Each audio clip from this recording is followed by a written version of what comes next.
조갑제 TV 시청자 여러분 안녕하십니까. 한국 사람이라면 반드시 두 사람의 외국인 이름을 기억해야 됩니다. 한 분은 트루먼 대통령입니다. 알지도 못하는 나라의 만나본 적도 없는 한국인들을 살리기 위해서 미군 파병 결단으로 180만 명의 미군을 한국에 파견했습니다. 그중에 5만 4천 명이 죽고 10만 명이 다쳤습니다. 그리하여 대한민국이 살았습니다. 트루먼 대통령의 결단이죠. 또 한 사람입니다. 스탈린입니다. 스탈린은 김일성을 꼭두각시로 내세우고 모택동을 보증인으로 불러가지고 남침을 6.25 남침을 기획하고 시키고 연출했습니다. 남침을 통해서 노리는 바는 미국과 중국이 한반도에서 싸우도록 만들고 그 틈바구니에서 소련은 중국에 대한 통제를 강화하는 것이었습니다. 그래서 치열하게 51년부터 치열하게 고지전이 휴전선 근방에서 진행되면서 특히 공중폭격에 의해서 북한이 완전히 황폐화되고 중공군이 수십만 명이 죽어나갈 때 그 모택동과 김일성이 휴전하기를 원해서나 스탈린이 딱 잘라 거절합니다. 여기서 계속 미군과 싸우는 게 국제공산주의를 위해서 기여하는 것이다. 이런 말도 합니다. 중국에. 잃는 게 없지 않느냐고. 잃는 것이야 사람 목숨밖에 더 있느냐. 그 대신 전쟁 기술을 미국으로부터 배우고 있지 않느냐. 실전해가지고 지금 실습하고 있지 않느냐. 이렇게 이야기를 합니다. 그러다가 53년 3월에 스탈린이 죽자마자 소련 공산당이 휴전을 결심해가지고 그 4개월 뒤에 정전협정이 이루어지는 것입니다. 스탈린이라는 이 악마, 사람 죽인 걸로 하면 모택동, 스탈린, 히틀러가 막상막한데 아마 스탈린이 히틀러를 능가하는 살인마라고 볼 수가 있습니다. 그런데 이상하게 히틀러 욕하는 사람은 많은데 스탈린 욕하는 사람은 상대적으로 적어요. 왜냐하면 세계 지식인들이 지금 조금 덜하지만 좌경화되어 있어 놓으니까 공산 독재에 대해서는 동정적이고 히틀러 같은 이 국가 사회주의 독재에 대해서는 아주 냉혹하게 비판합니다. 그러나 스탈린, 히틀러 똑같은 자들입니다. 똑같은 자들이에요. 더구나 우리 민족으로서는 스탈린처럼 어마어마한 재앙을 가져온 외국인은 없었습니다. 스탈린과 트루먼, 한 사람은 천사 같은 사람이고 우리한테는 한 사람은 악마적 존재죠. 이 스탈린과 트루먼이 벌린 한반도 게임이 지금도 아직 진행되고 있다고 보면 됩니다. 그런데 이 문제적 사나이 스탈린은 어떻게 죽었느냐. 이것은 한민족이 한국인이 반드시 알아야 될 대목입니다. 어떻게 죽었느냐. 우리한테 그렇게 큰 빅을 가져와서 300만 명이 죽도록 만든 이 스탈린이라는 자는 어떻게 죽었느냐. 궁금하시지 않습니까? 김일성이 어떻게 죽었느냐도 아마 앞으로 더 밝혀질 점이 있을 겁니다. 1994년 7월에 죽을 때 김정일이가 죽였다는 설이 항상 그 뒤에 또 계속 나왔습니다. 그 직전에 가면은 그때 김영삼 대통령과 김일성이가 정상회담을 앞두고 소위 정상회담을 앞두고 있었는데 김일성이가 그 준비를 독촉하러 여기저기 쫓아다녔다고 합니다. 그때쯤 되면은 부자간에 좀 틈이 생겼어요. 김일성과 김정일 사이에. 김정일이는 이 김일성 김영삼 회담에서 어떤 이른바 민족적 합의가 나올까봐 전전긍긍했다고 합니다. 거기에 반대했다고 해요. 그러니까 남북한이 이 협력적으로 가는 것을 싫어했다고 합니다. 그런 와중에서 또 김일성이는 그때쯤 되면은 직접 어떤 농민들의 참상을 확인하고는 이 아들한테 맡겼더니 이게 뭐가 잘못 돌아가고 있구나 하고 느꼈을 것입니다. 그런 와중에서 죽어 놓으니까 아들이 아버지를 독살했다. 그때 의사를 싣고 가던 무슨 헬리콥터가 추락했다. 그것도 고의다. 뭐 이런 등등 설이 있는데 이건 통일된 다음에 확인될 겁니다. 황장엽 선생은 독살설에 독살설에 대해서 별로 신뢰를 두지 않았습니다. 그 다음에 이 본론으로 들어가서 스탈린은 1953년 3월 5일에 죽었습니다. 5일에 죽었는데 이 죽는 과정이 참 비참합니다. 이 독재자가 죽어갈 때 얼마나 고통스럽게 죽어갔느냐, 이걸 알면은 다소 위안이 될지도 몰라요. 그러니까 5일 전에 2월 28일 1953년 2월 28일 한참 스탈린이 벌려놓은 이 전쟁이 이 고지전에서 계속되고 있을 때입니다. 스탈린은 측근들과 함께 크렘린궁에서 영화를 보았습니다. 그 뒤에 모스크바에서 한 교회로 10분 거리인 자기 별장으로 옮겨가지고 새벽 4시까지 먹고 마셨어요. 이 독재자는 밤을 좋아합니다. 공통점이 있습니다. 김정은도 마찬가지일 겁니다.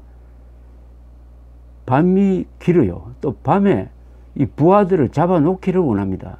부하들이 자기 눈 밖에 나면 뭘 꾸밀지 모른다, 이렇게 전전긍긍하기 때문에 항상 술 마시든지 뭐 영화 본다든지 해가지고 데리고 다닙니다. 이때 이 새벽 4시까지 같이 술 마시고 노는 사람이 누구냐 하면 베리아, 말렌코프, 불가닌, 후르쇼프 등등이었습니다.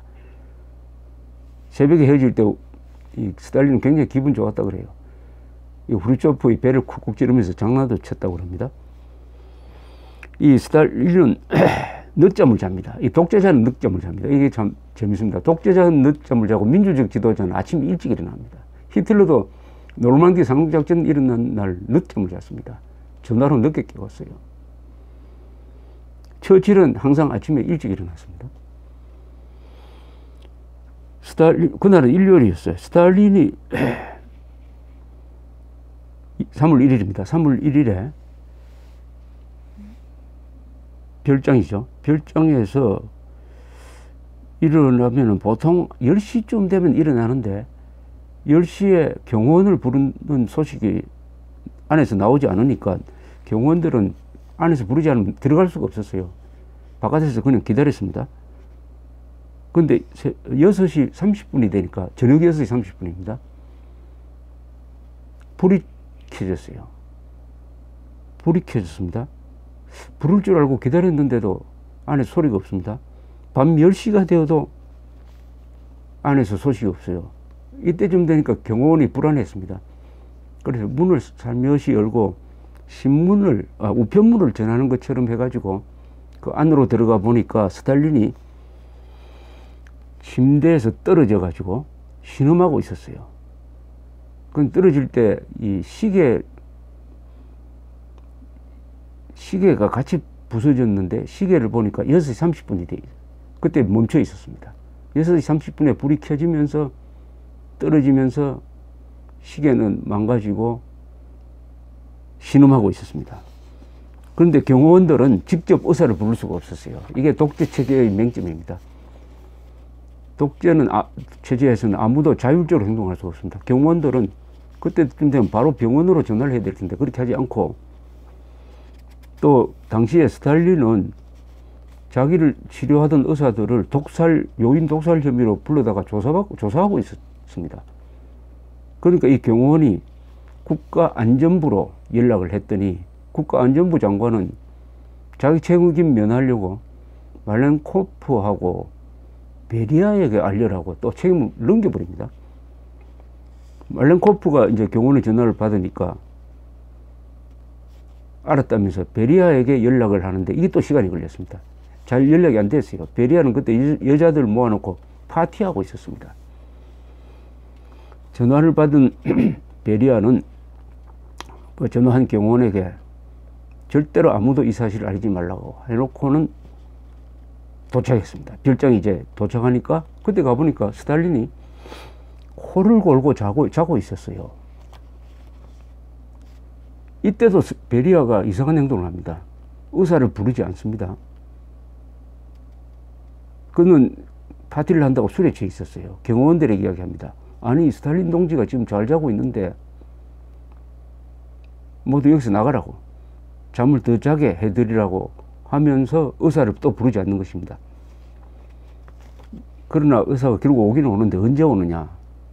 뇌졸중으로 쓰러진 게 저녁 6시 30분이라면 그 기준으로 12시간 뒤에 옵니다. 12시간. 이게 스탈린을 죽게 만든 거죠. 이 12시간이라는 건 뭐냐. 독재 체제의 그 관료주의, 책임 회피성 관료주의에 의해서 희생된 거죠. 12시간. 베리아는 나중에 몰로토프, 그 외상인 몰로토프에게 이렇게 이야기했다고 몰로토프가 회고록에서 적었습니다. 내가 처치했다. 스탈린을 내가 처치했다. 그래서 당신들이 살았다. 이렇게 이야기를 했답니다. 그때 스탈린은 너무 오랫동안 이 비밀경찰 두목을 하고 있는 베리아가 좀 두려웠습니다. 그래서 이 베리아를 숙청하는 계획을 꾸미고 있었고 이것을 베리아가 알았다고 합니다. 3월 3일쯤 되니까 의사들은 이제 스탈린의 사망이 기정사실이라고 회복할 수 없다라고 진단을 했습니다. 이때까지 소련 공산당 정치국 회의 위원들은 그 스탈린이 누워있는 그 침대 옆에 서 있었습니다. 근데 베리아는 이상한 행동을 했습니다. 자기가 무슨 실권자가 된 것처럼 쓰러져 있는 스탈린을 험담을 하고 했어요. 근데 스탈린이 무슨 정신을 차린 것처럼 뒤척이면은 또 스탈린한테 달려가 가지고 손에다가 키스를 하고 하는 이런 괴상한 행동을 했다고 합니다. 스탈린이 마지막을 지켜본 그 딸의 증언이 있습니다. 스탈린의 마지막은 어땠느냐. 딸이 이렇게 증언을 했습니다. 얼굴 모양이 변하고 검은색이 되었다. 입술이 검게 되었다. 눈을 갑자기 떴다. 방에 있는 모든 사람들을 훑어보았다. 무서운 눈길이었다.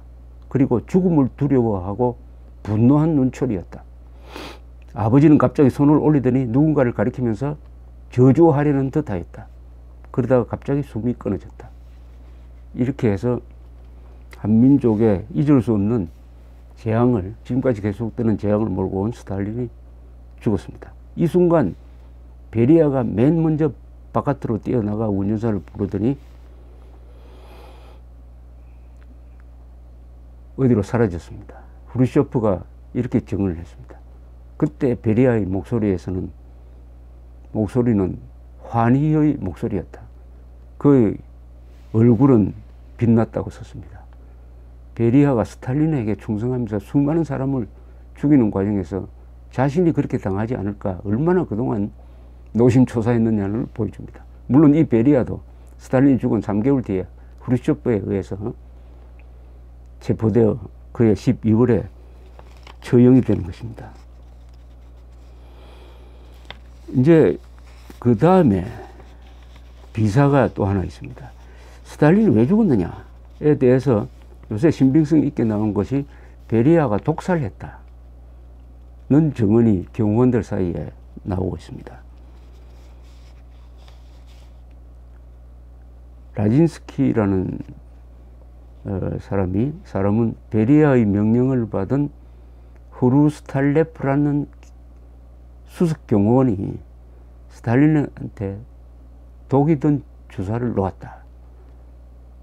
그래 놓고 베리아는 고의로 의사를 부르지 않았다. 이런 음모설이 있는데 이것도 확실하진 않죠. 하여튼 이 크렘린 러시아는 이 음모의 산실입니다.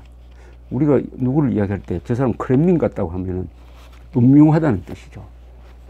그 깊은 곳에서 무슨 사태가 벌어졌느냐. 자, 이제 스탈린이 죽으니까 소련 공산당 정치국 회의가 집단 지도 체제로 들어갔죠. 말렌코프가 수상이 되고 후르쇼프가 당서기장이 되고 베리아는 비밀경찰을 장악하게 됩니다. 그러다가 3개월 뒤 후르쇼프가 주동을 해가지고 다른 정치국 위원들의 동의를 받아가지고 정치국 회의에서 베리아를 반당분자, 간첩으로 뒤집어 씌워가지고 베리아를 현장에서 체포해가지고 처형해버립니다. 그때 베리아는 스탈린이 사라지니까 제일 위험한 인물이고 제일 저주받는 인물이 되었어요. 스탈린의 권력을 얻고 수십만 명을 숙청하고 수백만 명을 강제수용소로 보낸 그 인물을 제일 먼저 제거한 겁니다. 그런데 북한에서는 김일성이가 죽어도 김정일이가 있고 세습이니까, 김정일이가 죽어도 김정은이가 있으니까 이 세습 독재가 계속 내려오니까 이 베리아 처형 사태 같은 것이 북한에서는 일어나지 않았습니다. 또 김일성, 김정일 경우에는 권력을 안착시키는데 시간이 많이 있었어요. 그래서 완벽하게 장악을 했습니다. 김정은이는 그 시간이 좀 짧았다고 합니다. 자기 세력을 확실하게 장악하는데. 그러나 북한 노동당의 조직부라는 이 괴물 같은 조직이 있어가지고 이 조직부가 군대까지 완전히 장악하고 있으므로 북한에서는 조직적인 어떤 궁정 쿠데타는 불가능하다 하는 설이 있습니다. 다만 김정은의 경우에는 아버지, 할아버지와 같은 권위가 없고 성격이 권력을 관리하기에는 너무나 기복이 심하고 해서 우발적 또는 우발적으로 보이는 사건, 사고에 의해서 가지 않을까라고 추측을 해왔는데, 이제 임자, 트럼프라는 임자를 만나가지고 트럼프가 김정은을 손바닥 위에 올려놓고 라켓맨이라고 하면서 맷맨, 막 라켓맨이라고 하면서 계속 몰아붙이니까 김정은이가 아주 신경질적인 반응을 보이고 있습니다. 이것이 김정은 주변의 권력층에 어떤 영향을 끼치느냐. 김정은과 같이 가다가는 우리가 다 죽겠구나. 김정은을 죽이면은, 김정은을 제거하면은 우리는 살겠구나. 이런 판단을 하는 사람들이 많아진다면은 김정은 또한 스탈린과 비슷한 그런 최후를 맞이할지도 모르겠다. 그렇게 생각합니다. 김정은의 불행이 한민족의 행복입니다. 감사합니다.